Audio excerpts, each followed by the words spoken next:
Good morning and welcome to our service here on June the 14th in the middle of this month. We are thrilled to be able to be together with you. We'd much rather be together with you in our sanctuary, in our beautiful church facility and campus. But today we are honored to be with you in your home or traveling, wherever you find yourself tuning in to this service today. So thank you for the privilege of being a part of your day. And we want to encourage you and we want to give God glory and edify each other through our time together. And so this is important, and we are thrilled that we are able to be here together with you today. Pastor Matt's going to be sharing from the Word in a few moments. I always look forward to what God has for me and for us together in His Word. And in just a moment, our worship team's going to come, and they're going to help us in our music time together of worship. It's always good to sing about Jesus. A couple of announcements I want to make before we go very far. One is that this coming Tuesday, June the 16th at 6:30 p.m., we're going to be hosting an evening of prayer here at the church in the sanctuary where we're able to come together and pray together. Our world needs prayer these days. There's a lot going on, and we need to be seeking God together for a whole lot of reasons, and certainly for the turmoil and for the anxiousness and the cares of our hearts we want to bring to the Lord together. So this coming Tuesday, June the 16th at 6:30, we're going to be meeting here in the sanctuary for a time of prayer, an evening of prayer together. Yes, we are still having to limit it to 50. We are keeping the guidelines of social distancing and all the parameters that we're used to and know about that are being recommended to us. So we'll be acknowledging and following those guidelines. But this coming Tuesday, if you're around, I hope you're able to make it out to help us and to worship with us and to be able to pray together. That's important. And then in a couple of weeks from now, on June the 28th, during the morning service online, that we'll be also hosting a time of communion in the worship time. So we want to invite you to be, as you plan ahead and get ready ahead, to be thinking about having some juice and some bread or wafers or crackers on hand, that there in your home you're able to share communion with us together as we worship the Lord, and part of celebrating His life, death, and resurrection, and His promise that He's coming back again someday. You know, there's a lot of people concerned about the fact that we think God's doing something now to get ready for His return. I can't say when or how it'll be, but I know that He promises He's coming. So it's an important part of our worship that day. We're going to be celebrating the Lord's Supper together. And so we look forward to all of that and look forward to this day. Thank you for allowing us to be in your home with you and to be a part of this day. Let's give God the praise together as we love to sing about Jesus and honor Him today in song. God bless you.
Working in this place, I worship you.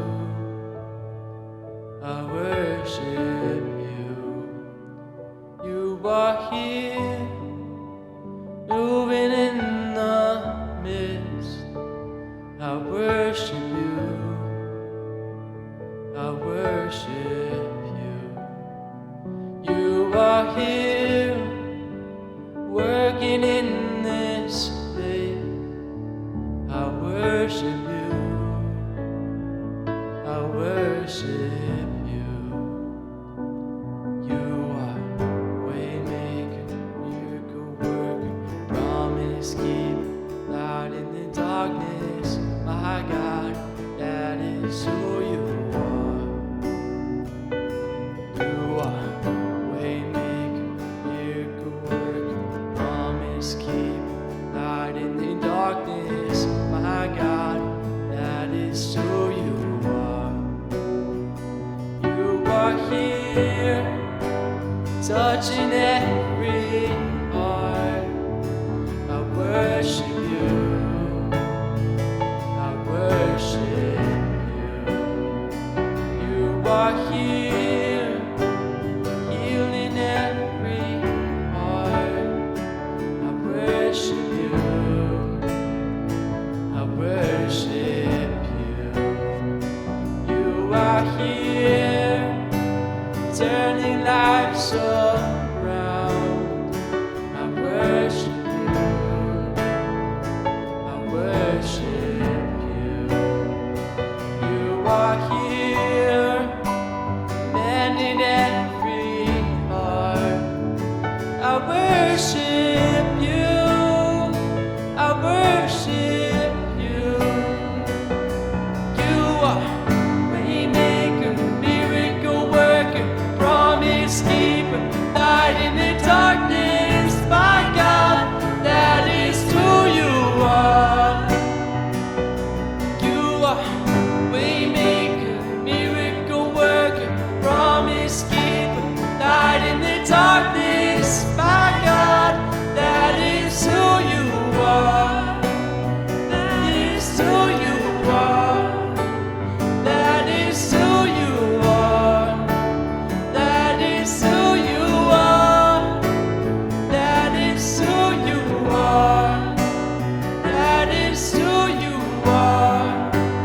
That is who you are. That is who you are. That is who you are. Even when I don't see it, you're working. Even when I don't feel it, you're working. Never stop working. Never stop working. Even when I don't feel it, you're working. Even when I don't feel it, you're working. Never stop working. Never stop working. Even when I don't feel it, you're working. Even when I don't see it, you're working. Never stop working. Never stop working. Even when I don't feel it, you're working. Even when I don't feel it, you're working. Never stop working. Never stop working. Waymaker, miracle worker, promise keeper, light in the darkness. My God, that is who you are.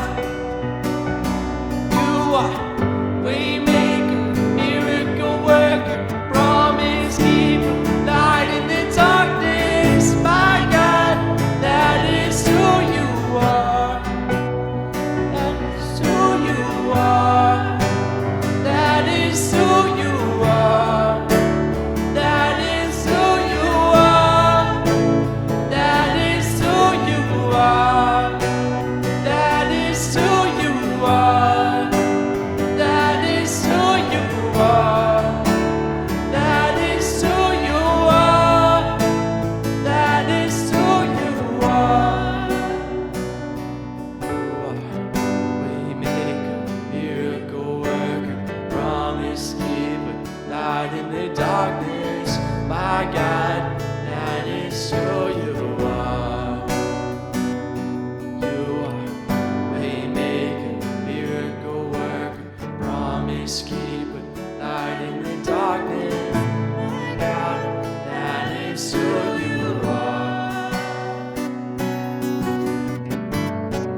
Death could not hold you, the veil torn before you.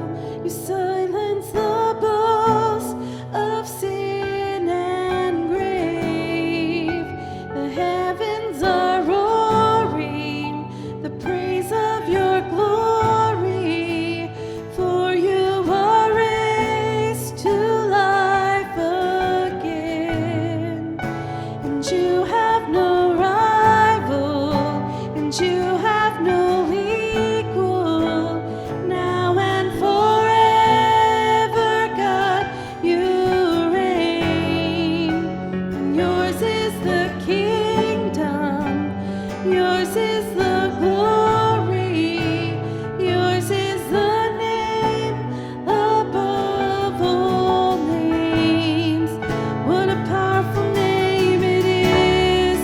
What a powerful name it is! The name of Jesus Christ, my King. What a powerful name it is! Nothing can stand against. What a powerful name it is! The name of Jesus.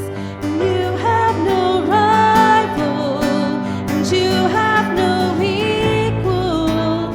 Now and forever, God, you reign. And yours is the kingdom, yours is the glory, yours is the name above all names. What a powerful name it is! What a powerful name it is! The name of Jesus Christ, my King.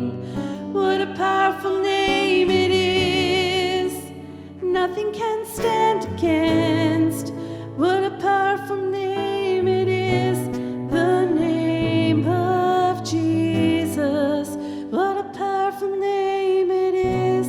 The name of Jesus.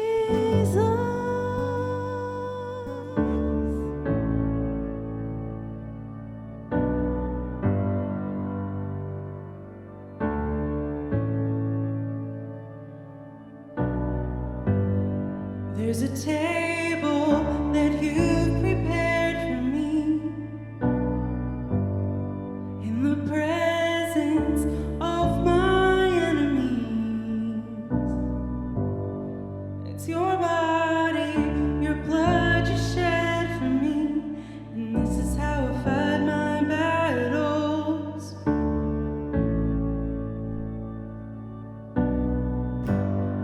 There's a table that you've prepared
Good morning, everyone.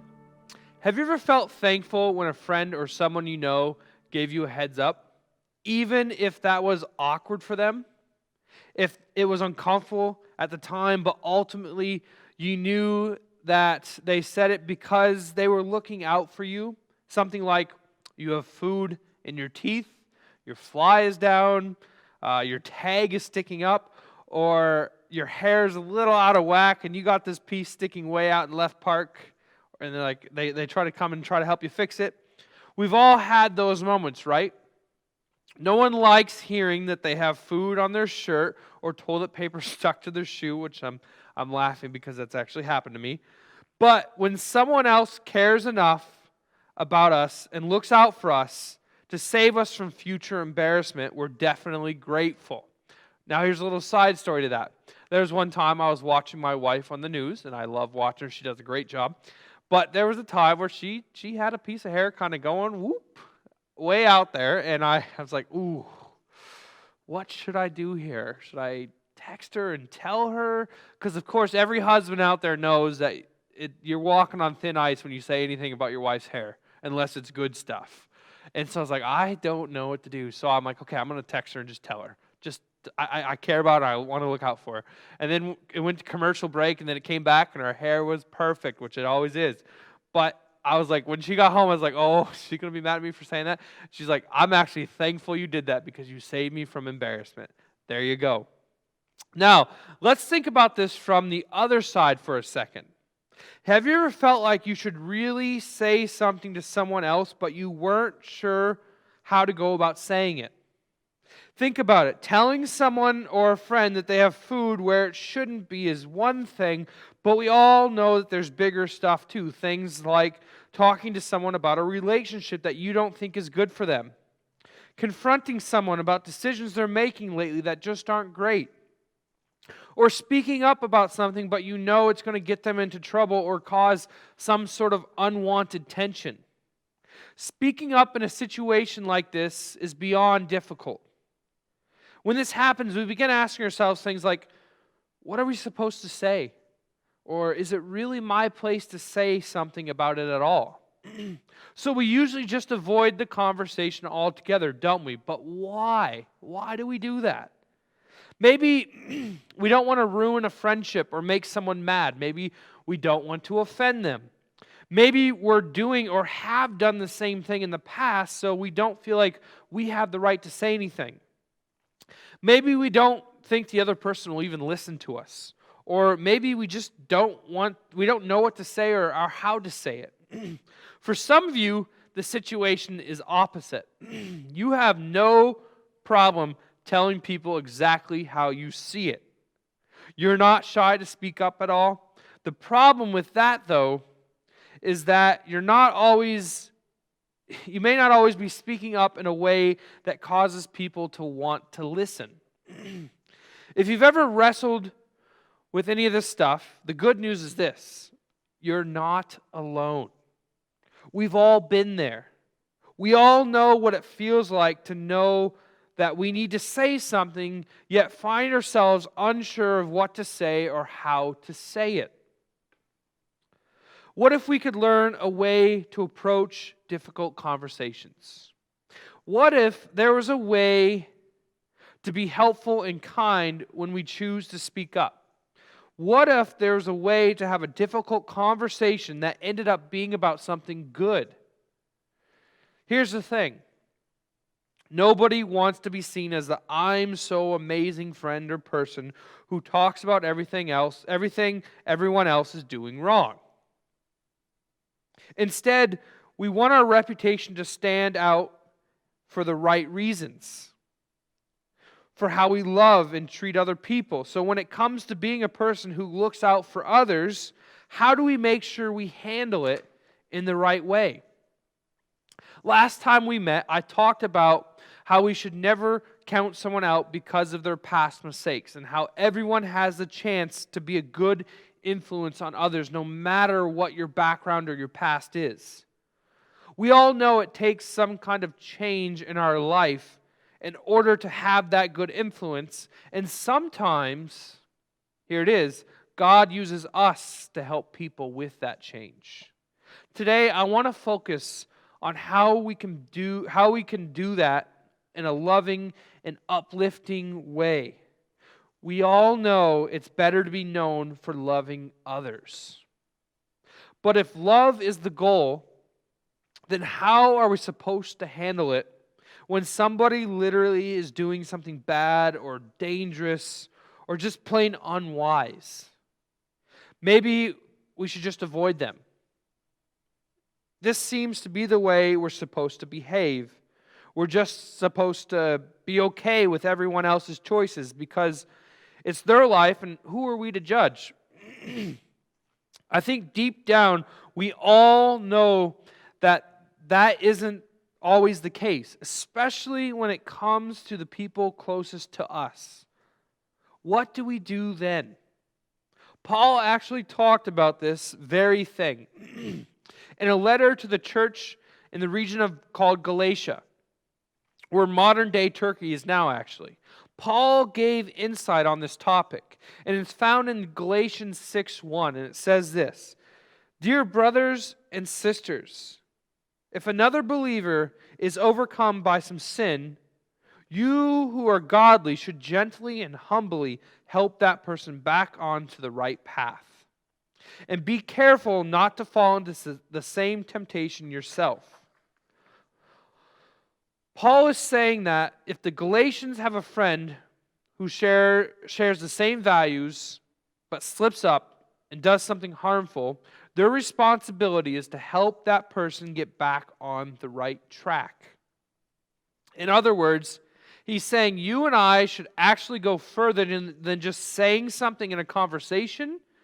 We should help someone get back to the best place they can be, on track with what God says is best for us. Now, there's a lot Paul isn't saying here. He isn't saying that you are personally responsible for making sure your friends or family members make wise choices.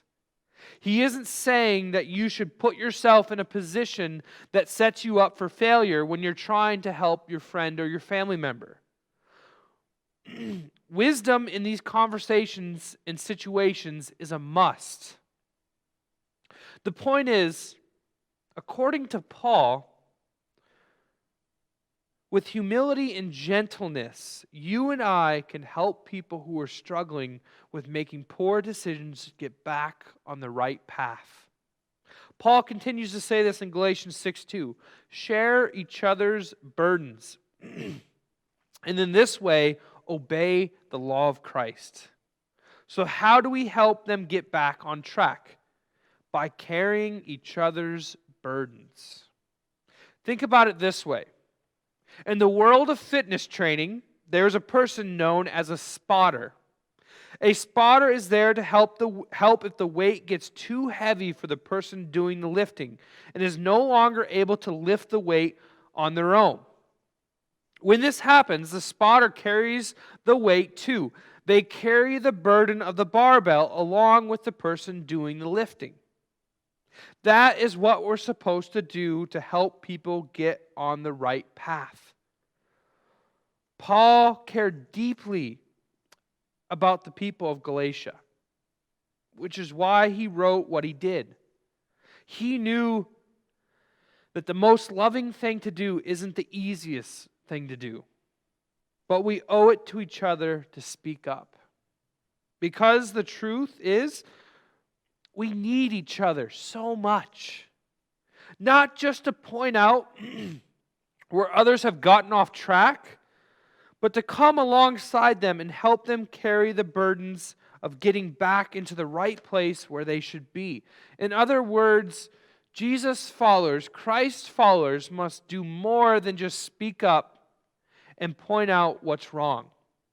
We must make ourselves available to be a spotter in the lives of others, to help make right where things have gone wrong. We don't just point fingers, we share burdens. Again, some of us are like, I'm not afraid to speak up. I don't care what people think. For those who feel that way, Paul snuck in two words that would be very helpful to keep in mind when it comes to having these conversations. He said that we should be gentle and humble, meaning that what we say is just as important to how we say it. The loving act is not to sound judgmental, arrogant, or self-righteous. Being kind, helpful, and encouraging shows people what we want to help them and that we love them and we want to help them out of love. Hard conversations, they're not easy. But avoiding hard conversations isn't loving either. And enjoying a hard conversation by making someone look bad or feel terrible over what they've done isn't loving either. In fact, the conversation isn't really the point. The point is learning to ask this question. Am I showing love in how I'm treating this person? Love pushes us to talk about difficult things. And love pushes us to talk about difficult things in a kind of compassionate way. Because that's what love does. It shares the burden by caring about the person who is carrying it and not about ourselves. So what is this supposed to look like? How can we begin to put this into practice this week and from time on? Some of you might be thinking about someone who needs this conversation. They might be sitting right next to you right now. Don't look to them or anything. Don't give it away. But what should you do? Think about that. Well, if you're going to choose to be known for your love for others, then when it comes to what you say and how you help others, remember this. Let love be your filter. Now, I know that sounds kind of weird. Here's what I mean by filter. If you're in photography, you know exactly what I'm talking about. When we post stuff on Facebook or Instagram or we take pictures, we have the option when we go to edit them to make them look fancy and nice. Sometimes we can make a picture that has horrible lighting, have great lighting, and look amazing and make us look like real professional photographers. We use it on Instagram, if you guys use that. We use it on Facebook when we post pictures. You don't want to post, sometimes we really don't want to post what we really look like. And so we use a filter. I use filters all the time because I'm not good at judging the lighting of a photography or anything like that. That's a filter. The same is true for choosing love as a filter. No matter where you look, no matter who is in your camera, you see them differently. You won't be known for love if the way you handle hard conversations and treat others is not loving. So, when it comes to helping friends who are headed in an unhealthy direction, or people or family, anybody, you can become more known for loving by filtering your words and your actions through love. When we help someone make a different choice than they've been making, we do it even if it makes us feel totally awkward in that moment. When we encourage someone else to change his or her behavior, we need to do it in a loving way, not a judgmental way. When we see someone take a step in the right direction, we should encourage and celebrate them. Why? Because we love them, and that's what love does. Love is the one thing that changes things. Discouragement and using arrogance and judgment, that doesn't change people. That just turns people away. So what exactly should a filter of love, and when should it be applied? And here's a few ideas of how we should apply that filter of love. Here's 3 of them. First, let love be the filter for your environment. When you aren't sure if you should get involved in someone's situation, ask yourself, what's the most loving thing I can do? Use this question as a filter for your next step. This kind of provides a check for your motives and reminds you that you should be rooted in love. If the loving thing to do is to get involved and help someone get back on the right path, then you know to take the next step. This can be a tricky one to figure out, so don't hesitate to ask a pastor or someone who has wisdom in that area. Like if someone's stuck in an addiction, go to someone who has wisdom with addiction to kind of get their advice. That's what God puts people in our lives for, to give us the right advice. And once you're sure the most loving thing to do is to get involved, here's the next step. The second step is this. Let love be the filter for your words. Ask yourself, how would I want someone to speak to me? And what would I want him or her to say? When you filter your words through love, you'll stop and make sure that you're not just throwing out random stuff. This isn't about making you look right and them look wrong. Instead, you'll be letting them know that you're there to carry their burdens with them. Not to carry their burdens for them, but to carry their burdens with them. Your words can speak hope, or they can cast judgment.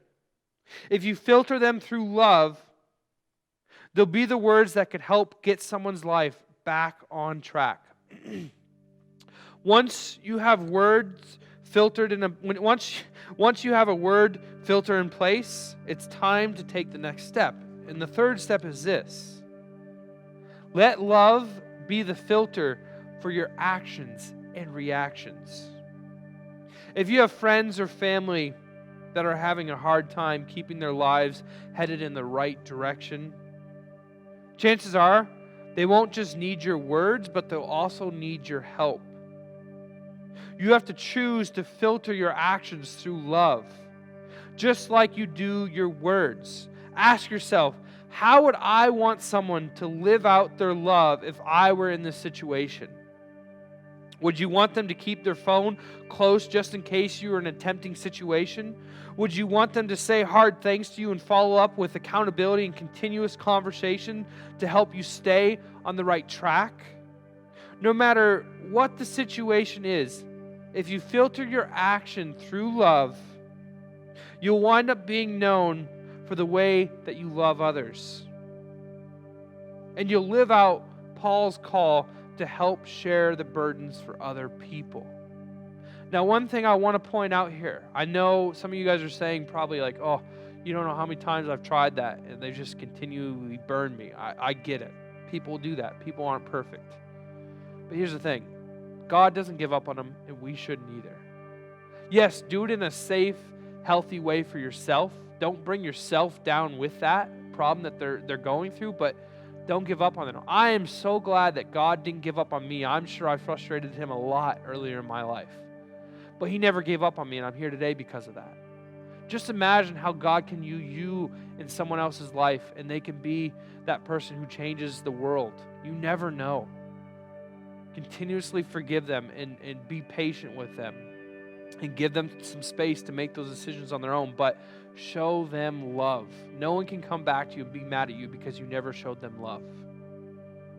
When we let love be our filter, we wind up sharing the burdens with those we love.